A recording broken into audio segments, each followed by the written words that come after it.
Hey everyone! Welcome back to K-Joy Newsroom. Today we're diving into something that has been causing a huge debate online. BTS's Jimin, the VMAs, and allegations involving orphans being bribed into voting.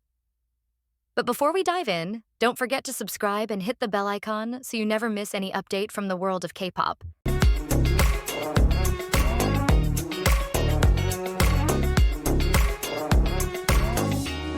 So, here's what happened.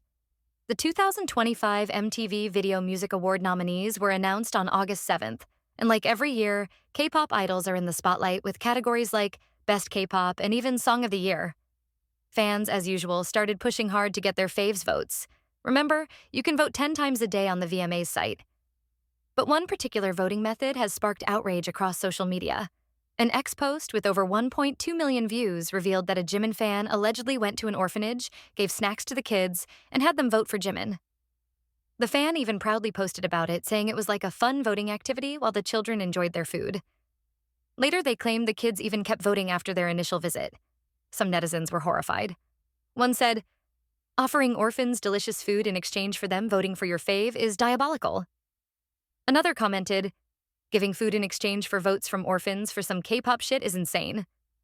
Others pointed out how vulnerable kids wouldn't realistically be able to say no in a situation like this. The fan defended themselves, saying they had permission from the orphanage staff and didn't obligate the kids to continue voting. But many people weren't buying it. One user wrote, "She really visited an orphanage to bribe children with food for votes? That's gross." And here's the tricky part. While this method of voting isn't against the official rules, it has definitely raised some serious ethical concerns. At its core, it sparked a bigger conversation about how far is too far when it comes to fan voting culture in K-pop. So Joysters, what do you think? Was this just a misguided attempt to support Jimin, or does it cross the line into exploitation? Drop your thoughts in the comments below. I really want to hear what you think. Up next, we have a story that's making EXO-Ls everywhere feel a little nostalgic and maybe even emotional. Former EXO members Luhan and Tao reunited on stage, and honestly, fans are calling it a full circle moment. During Luhan's ongoing 2025 Season 4 Asia tour, fans were treated to a huge surprise. At his latest concert, Tao made an unexpected appearance, walking out on stage to the sound of thousands of fans screaming. The two longtime friends hugged, laughed, and even performed together, and you could just feel the love between them. Tao even shared a message with the audience saying, "Hello everyone, I'm Hwangza Tao. Very honored and happy to come to Luhan's concert. Normally I'm at the upper level watching. Today very lucky to be standing on this stage singing 2 songs with him. Very happy." Now, if you've followed EXO from the very beginning, you'll know why this is so special. Luhan and Tao were part of EXO M, promoting together in China before both eventually left SM Entertainment. Back then, it was a pretty tough and emotional time for EXO-Ls. Fans weren't sure if they'd ever see these friendships on stage again, so for them to stand side by side years later, it feels like a healing moment, a reunion that brings back the memories of EXO's OT 12 days. Meanwhile, Luhan's tour is still going strong, with stops in Jongmen on October 4th and Malaysia on October 11th at Megastar Arena, along with other major cities.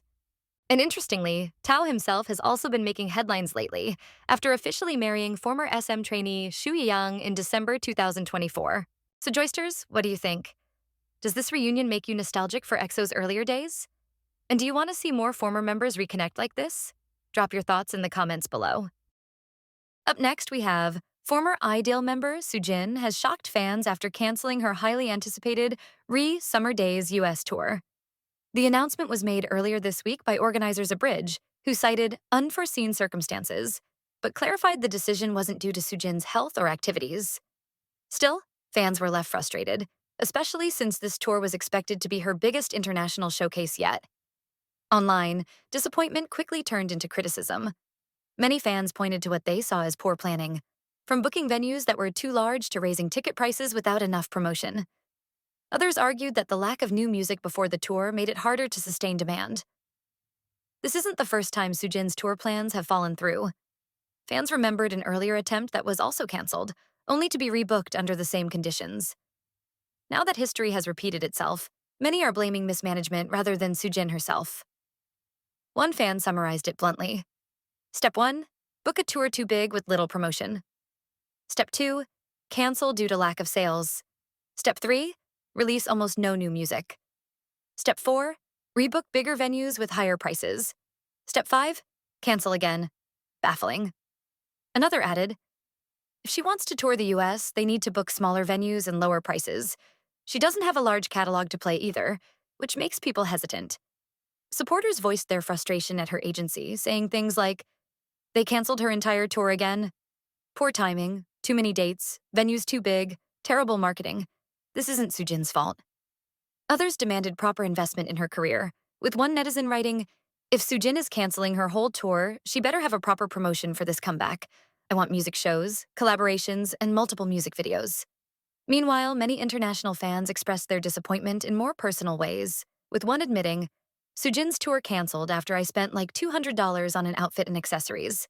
For now, Joysters, fans are hoping this cancellation doesn't overshadow Soojin's status as one of the top-selling soloists of the past 2 years, but instead pushes her agency to support her properly moving forward. What do you think?